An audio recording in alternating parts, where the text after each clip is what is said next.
So I was going to title this video, The Problem with Stephen King's Holly, but I don't like doing that. I don't like those clickbaity titles. I hate when I click on one, so I hate to do that to someone. But let's talk about the problem with Stephen King's Holly.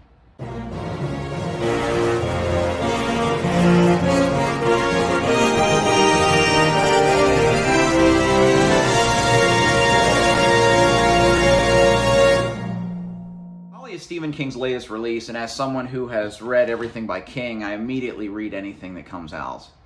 And I was excited to read this, despite a lot of people not being quite as excited as I was. The reason is, Holly as a character I find very compelling. If you don't know Holly Gibney's backstory in King's universe, she was part of his Bill Hodges trilogy. She was kind of a secondary character in that trilogy. And then she went on and was one of the main characters in The Outsider, and then the main character in one of the short stories in the If It Bleeds collection. So here she is the main character. And in many ways, this was a really great work of crime fiction, but there was one major problem I had with it that really detracted from everything. So I'm not a trained book reviewer, but I am a trained musician, and I often look at my own musical critiques as kind of a parallel when I talk about literature. A mentor at one point when I was in music school said that with most composers you can often, if you can isolate the two things that they do really, really well, it can tell you a lot about their compositions. So I want to contrast my favorite author with my favorite composer, Ludwig van Beethoven. The two things that make Beethoven's works so remarkable in all of classical music is his use of harmony and his use of rhythm. Those two things, above all, are Beethoven's strengths. Now, that's not to say that he doesn't do a lot of other things really, really well. He's not a melodist, even if he wrote maybe the greatest melody of all time. That wasn't his strength.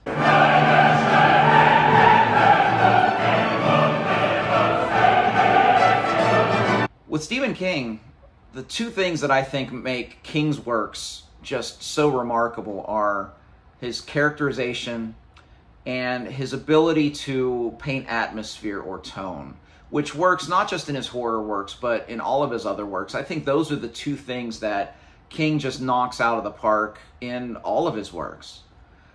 Some things that King doesn't do as well is he's not great at endings. And although I feel it's a little overblown, the kind of cliche that you hear that he's a writer in search of an ending, there's some truth to that. Because with King, a lot of times the journey is a lot more satisfying than the end of the journey.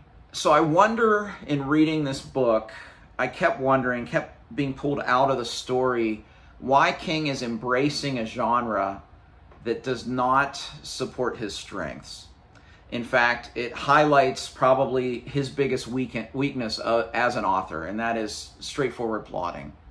The best authors that I've read in this genre, and I'm pretty well read in crime fiction, Michael Connelly, Dennis Lehane, Don Winslow, Lee Child, the thing they do above all is they're great plotters. Even if you look at the murder mysteries of old, Agatha Christie and things like that, if you look back, the reason those authors are so great is their stories are so intricately plotted that the whole time you're guessing what's going on, and even if it's right there, you rarely figure out where it is, and then you get to the end and you realize, wow, it was all in front of me the whole time.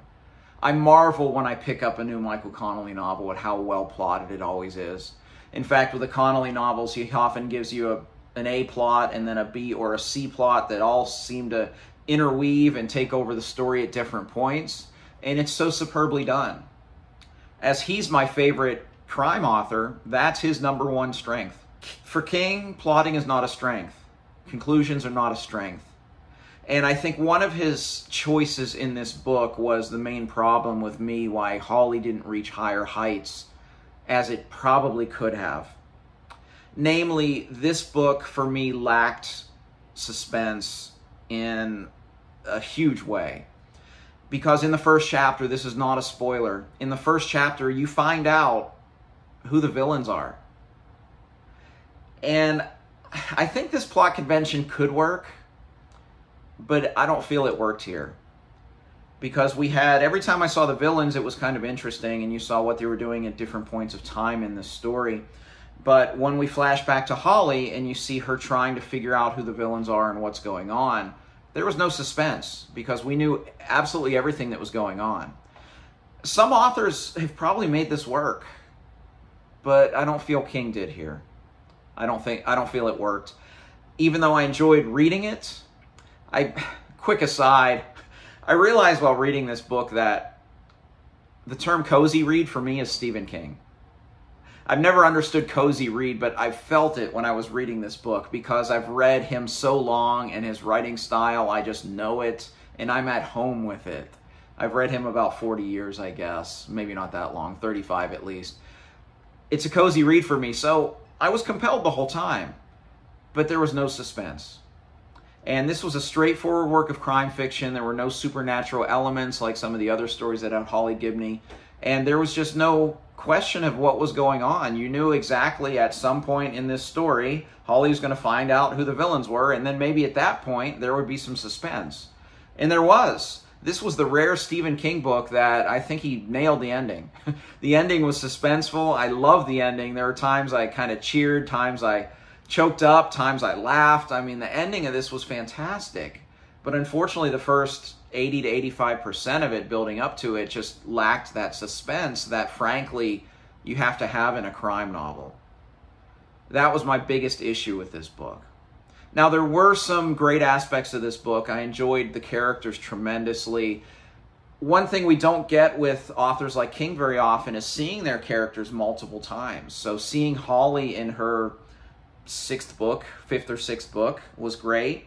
Seeing the Robinsons, Jerome and Barbara, who are minor characters in all these stories, but seeing them, you know, it's just a nice kind of revisiting some old friends. So I enjoyed that aspect. In fact, the B story with Barbara was probably my favorite part of this entire book. But unfortunately, that didn't make up for just the lack of suspense, which was the A story of this book and what was going on. So it was one of the rare books of Stephen King where the journey was good and the ending was great. Now, I do need to address one thing, which I think probably a lot of people would talk about as what they thought I was going to say about the problem with Stephen King's Holly. And that is the setting is basically 2021 and 2022. King very clearly embraces realism with this. So this is tail end of the pandemic that we all lived through, and he doubles down on talking about masks and vaccines and vaccination status, a certain former president, and all of this.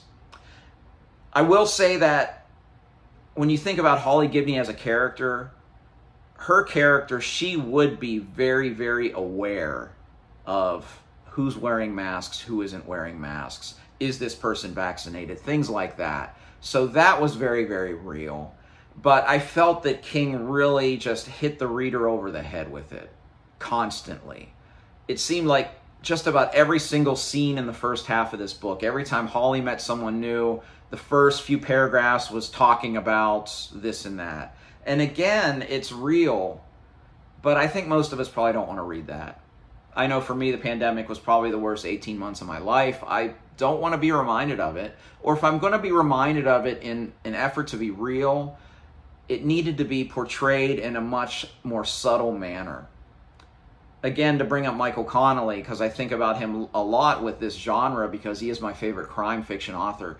He addressed this in his last two books because he always sets his books in modern day LA. But it was so subtly done. Those same topics were visited, a former president, masks, the vaccination status, vaccines, and so forth. All of that was in there, but it was done subtly, and it was not a main portion of the story. So I can see how a lot of people were turned off by that. So I had to address that even if it's not the main crux of this story. But Holly, as an overall book, I think I gave it a 3.5 out of 5 based on that strong ending. Certainly not one of King's best, but certainly not one of his worst. If you're a King fan and you love his writing style and you love Holly, I'd say still read this. I've seemed to see a lot of positive reviews around this book. I just happen to be a more negative one because I think that as someone who has read a lot of crime fiction, I see the flaws in his storytelling in this book, unfortunately. But he remains my favorite author. I look forward to whatever he puts out next. I heard that it's going to be a collection of short fiction, which is some of his strengths, so I definitely look forward to reading that soon. Hey, if you've read Holly, let me know what you thought about it below. 2 caveats, no spoilers, or if you have them, label them. And the other thing, I don't want to hear anything about masks or viruses or a former president below. Any comments like that, whether I agree with you or not, will be deleted. If you like this video, please like and subscribe. You can also find me on Twitter and Goodreads. I'd love to interact with you there. As always, thank you for watching. Until next time, goodbye.